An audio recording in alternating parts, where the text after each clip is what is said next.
What's up, Butterfly Guard Army? Today we're gonna switch to no-gi and we're gonna talk about one of my favorite moves in no-gi, double underhook sweep. We're gonna see how to get these double underhooks, which is not that easy obviously, and how to finish with a nice sweep right into mount most of the time.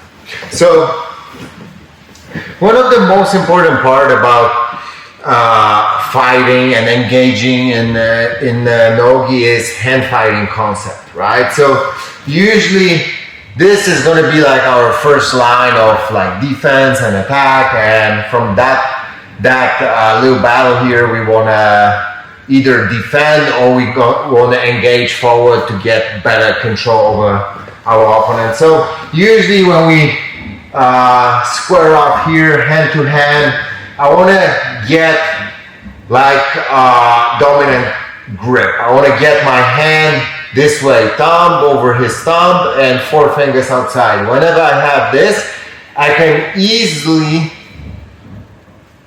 turn the grip inside and I can leave it.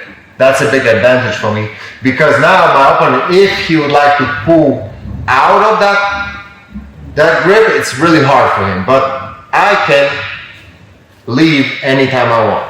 And now when I'm here and I leave, I want to move forward and I want to get 2-on-1. So first I'm gonna get it underneath his wrist, all right? Because I want to point his forearm up. That's gonna be more comfortable for us to hold it from below, right? Pointing his hand up. Now second hand goes to the elbow. I want to make like a C grip.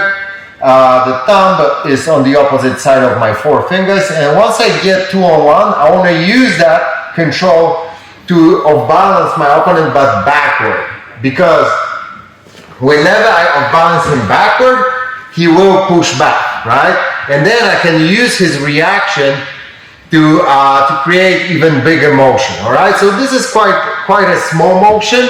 He's pushing back, so I can use that to bring him over my body. All right, so let's see that again. So hand fighting here. Whenever I get dominant here in a hand-to-hand battle, I switch to 2-on-1. Then I use his forearm against his chest to push him back. He's pushing back to not fall on the ground, obviously, to not fall on the mat. So whenever he's pushing back, I'm gonna scoot my hips under and I wanna bring my opponent over me, and I wanna bring his arms behind the line of my shoulders. Now from that point, I wanna get an S grip here over his lower back. So in this case, I'm not gonna show him my exact intentions, right? If I go like this, then I'm gonna get like a hard response. He's fighting back. He knows what's coming, but here he doesn't know. So I'm making like a loose loop over his lower back, and now I'm gonna use my active hooks to push him back until he locks. His arms are locking here on my arms. All right, so let's see that again. So we're here. A loose loop over his lower back, and now I'm pushing him through that loop. And once I feel like his arms are locking here on my elbows, I want to switch the grip for something tighter. So from S grip, I go to this one. I want to go wrist to wrist. My forehead stays on his neck, and now from here, I can rock him back and forth. I can sit up if I want, I can stay down. So if I feel like something's wrong with the angle, something's wrong with the position, I can always sit up and come back. Now from here, active hooks, I'm going to use them to spread him. Now he can't do much to defend, he will fall down. But sometimes the opponent will actually use his foot to defend. So he will stick this foot out, yes, to defend, and you feel like it's hard to move him. Then instead of just hooks pushing his leg away, I'm going to get a little bit lower. I'm going to connect my foot to his leg, and I'm gonna swipe his leg away. And then I'm gonna get an easy sweep coming up right into mount. If you like the designs, visit butterflyguard.eu, become a member of Butterfly Guard Army today, and rock the cool outfit on the mats. The cool thing about the sweep is, once you get that double underhook, you can choose which way you're gonna sweep your opponent, and actually you can switch directions. So let's see that. Whenever you feel like one direction is not working very well, you can switch for another one.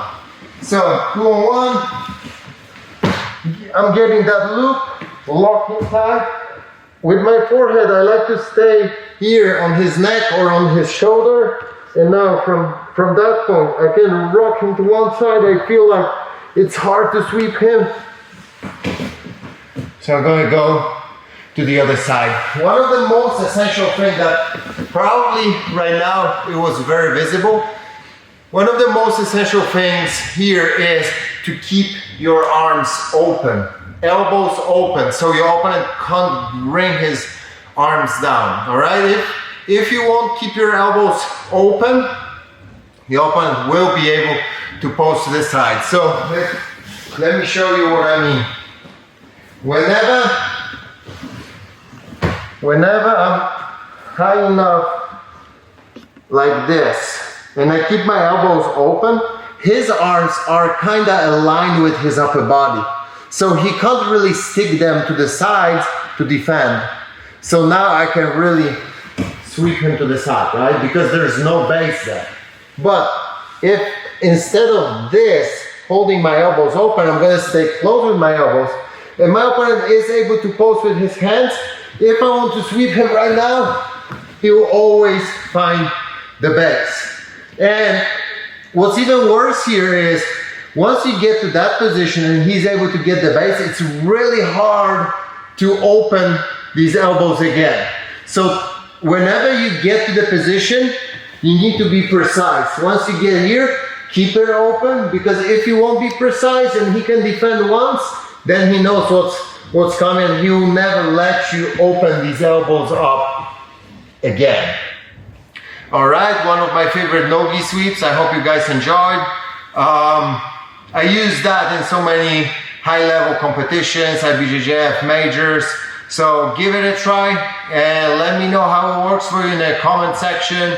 Also hit the subscribe button, leave me some likes, and see you next time.